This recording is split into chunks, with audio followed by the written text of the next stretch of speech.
Hi hello नमस्कार मंडळी, कशा आहात सगळे? आशा करते स्वस्त असेल, मस्त असाल. मी वर्षा तुम्हाला सर्वांचं आणखीन एका न्यू रेसिपीमध्ये खूप खूप मनापासून स्वागत आहे. तर आज आपण स्पेशल लहान मुलां स्पेशल बदामाचा हलवा कसा बनवायचा तोही झटकीपट ते आज आपण बघणार आहोत. तर पहिल्यांदा या ठिकाणी मी घेतलेले आहेत बदाम. तर तुम्ही तुमच्या क्वांटिटीनुसार बदाम या ठिकाणी घेऊ शकतात. तर आता दोन पद्धतीने तुम्ही या ठिकाणी भिजू घालू शकतात. एक तर गरम पाणी करायचं आहे, अर्धा तास त्याच्यामध्ये सोक करून ठेवायचं आहे. नाहीतर एक ते 2 तास आपल्याला थंड पाण्यामध्ये भिजत घालून नंतर कोमट पाण्यामध्ये 5 मिनिटं जरी ठेवले तर जे बदामावरची साल असतात ना ते इझिली निघून जातात. तर या ठिकाणी मी काय केलं होतं, 2 ते 3 तास मी अगोदर बदाम पाण्यामध्ये भिजत घातले होते.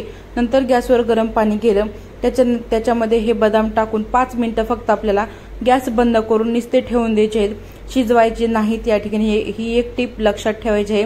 गॅस लगेचच बंद करून आपल्याला फक्त 5 मिनिटं ठेवून द्यायचं आहे. त्याच्यानंतर तुम्ही बघू शकता इझिली याच्यावरचे जे साल आहे ना ते निघतात पटपट, जास्त त्रास देत नाहीत आपल्या याच्यावरचे साल सोडण्यासाठी. तर साल सोडून आपल्याला या ठिकाणी सगळे घ्यायचे आहेत. याच्यावरती सगळं टर्कल काढल्याच्या नंतर आपल्याला हे मिक्सरला ग्राइंड करून घ्यायचं आहे.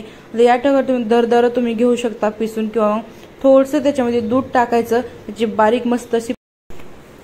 आता गॅस आपल्याला पेटवायचा आहे. या ठिकाणी मी पितळेच्या कढईमध्ये मस्त बदामाचा हलवा करत आहे. या ठिकाणी तुम्ही कोणतीही जाड बुडाचीच कढई आपल्याला घ्यायची आहे, कारण की आपल्याला जेव्हा आपण बदामाचा शिरा तुपामध्ये परतो ना तेव्हा खाली चिकटण्याची शक्यता असते. त्याच्यामुळे जाड बुडाचीच कढई आपल्याला या ठिकाणी घ्यायची आहे, मग ती कोणतीही असो. या ठिकाणी मी 2 ते 3 चमचे मोठे गावरान गाईचं शुद्ध तूप टाकून घेतलेलं आहे. त्याच्यामध्ये जी आपण बदामाची पेस्ट करून घेतलेली होती ते याच्यामध्ये टाकून घ्यायचे आहे आणि 10 ते 15 मिनिटं हाय टू लो मिडियम फ्लेमवर आपल्याला हे मस्त असं परतवून घ्यायचं आहे. आणि पूर्णपणे याच्यामधलं पाणी आटेपर्यंत मस्त आपल्याला 10-15 मिनिटं परतवून झाल्याच्या नंतर या ठिकाणी आपण 1 ते 1.5 कप दूध टाकायचं आहे आपल्याला, कोमट दूध. मग तुम्ही कोणतेही घेऊ शकता, गाईचं किंवा म्हशीचं. या ठिकाणी मी म्हशीचं दूध वापरलेलं आहे. 1.5 कप कोमट झाले किंवा रूम टेम्परेचरवरचं या ठिकाणी आपल्याला दुधाचा वापर करायचा आहे. दूध टाकल्याच्या नंतर मस्तपैकी आणखी मिक्स करून घ्यायचं आहे. आता या ठिकाणी तुम्ही फ्लेवरला केशर या ठिकाणी मी टाकून घेतलेलं आहे. 7 ते 8 केसरचे काड्या टाकून घेतलेले आहेत. तुम्हाला ऑप्शनल आहे टाकायचं असेल तर टाकू शकता, किंवा स्किपही करू शकता, किंवा मग तुम्हाला जर फ्लेवर कलर आवडत असेल तर तो टाकू शकता. पण नॅचरली केशराचा कलर केशरी येतो, त्याच्यामुळे हलव्याला टेक्स्चर, कलर, फ्लेवर दिसायला देखील सुंदर दिसतो. त्याच्यामुळे मी या ठिकाणी केशर टाकून घेतलेलं आहे. आणि 5-7 मिनिटं आपल्याला तसंच मिक्स करून घ्यायचं आहे.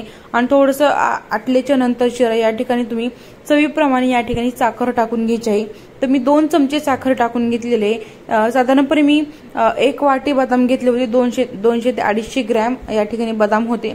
त्याच्यासाठी 2 चमचे साखर इनफ होते. तर तुम्ही तुमच्या आवडीनुसार साखरेचं क्वांटिटी या ठिकाणी टाकू शकता.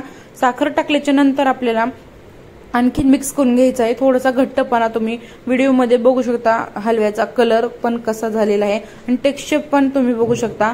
आणि टेक्स्चर बघितल्यानंतर तुम्हाला लगेच कळतं की आता बाबा आपला शिरा होत आलेला आहे. तर लास्टला आपल्याला विलायची पावडर टाकून घ्यायची आहे.